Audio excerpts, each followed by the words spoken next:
अस्सलाम वालेकुम। तो फ्राइडे का लास्ट सिग्नल देखते चलते हैं कि फ्राइडे को हमने जो सिग्नल दिया था वो कौन सा दिया था और कितना प्रॉफिट या लॉस हुआ है। आज कोई सिग्नल नहीं दिया, थोड़ा सा बिज़ी था।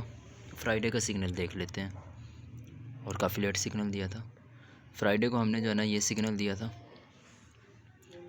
यूरो यूएसडी का सिग्नल दिया था, सेल का सिग्नल दिया था। तो देख लेते हैं कि वो सेल किया है या कितना गया है या नहीं गया, वो इसको जो है ना पहले वेरीफाई कर लेते हैं। यह हमारा जो है ना चार्ट आ गया, ये हमारा यूरो यूएसडी है और यूरो यूएसडी के साथ जो है ना ये हमारा यूरो यूएसडी चल रहा है।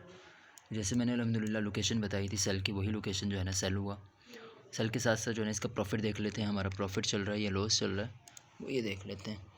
ये हमारा जो है ना प्रॉफिट चल रहा है अल्हम्दुलिल्लाह। ये हमारी जो है ना ट्रेड चल रही है।